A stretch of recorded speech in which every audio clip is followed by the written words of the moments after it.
Police commissioner sir Surat શહેર દ્વારા cyber crime સેલને સુરત શહેરમાં ચાલતા મ્યુલ અકાઉન્ટ્સના જે ઇલીગલ બિઝનેસ છે એની ઉપર સખત કાર્યવાહી કરવા માટે સૂચના આપવામાં આવેલી હતી, જે અંતર્ગત ગત વર્ષમાં સાયબર ક્રાઇમ સેલ દ્વારા એમબીસી ટાવર મોટા વરાછા લજામણી ચોક પાસે 116 નંબરની ઓફિસમાં બાતમી આધારે રેડ કરવામાં આવી હતી. આ રેડ દરમિયાન 1 લાખ રૂપિયા કેશ ઉપરાંત બેંક કીટને લગતી સામગ્રી, ડેબિટ કાર્ડ, પાસબુક્સ, ચેકબુક જે અલગ અલગ કરંટ બેંક એકાઉન્ટ્સના હતા એ મળી આવેલ હતા. જે આધારે સાયબર ક્રાઇમ સેલ દ્વારા ગુનો નોંધીને જે હાજર ઈસમો હતા એમની ધરપકડ કરવામાં આવી હતી અને ઇન્વેસ્ટિગેશન દરમિયાન અન્ય ઈસમોની પણ ધરપકડ કરવામાં આવી.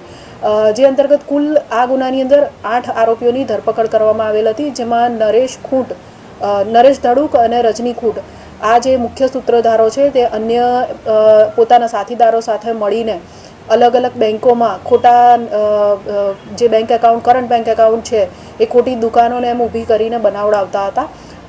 આ ગુનાની અંદર એક આરોપી જે નરેશ ધડુકના કહેવા પ્રમાણે કામ કરતો હતો અને એકાઉન્ટ્સ પૂરા પાડતો હતો, છતાં તથા નરેશ દ્વારા પૂરા પાડવામાં આવેલ જે એકાઉન્ટ્સ છે એ જ્યાં પહોંચાડવાના હોય તે પહોંચાડવાની વગેરે પ્રવૃત્તિ કરતો હતો એવા આરોપી જીલ ઉનડકટની ધરપકડ સાયબર ક્રાઇમ સેલ દ્વારા કરવામાં આવી છે.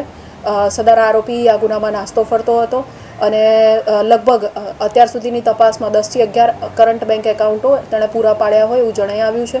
આ બેંક એકાઉન્ટો પૂરા પાડવા માટે તેને 40 થી 50 હજાર રૂપિયા જેટલું કમિશન મળતું હતું.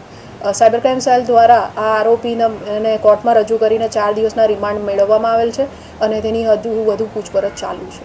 જીલનો અભ્યાસક્રમ કઈ રીતનો છે અને કેટલા સમયથી નાસ્તો કરતો?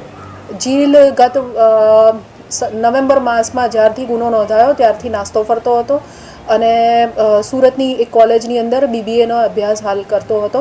જે ગુનો નોંધાયા બાદ નાસ્તો ફરતો હોવાથી આગળનો અભ્યાસ વધારે એ પછી આગળ કર્યો નથી તેણે, અને મૂળ સુરતનો જ રહેનારો છે અને જ્યારથી આ ગુનો નોંધાયો ત્યારથી નાસ્તો ફરતો હતો.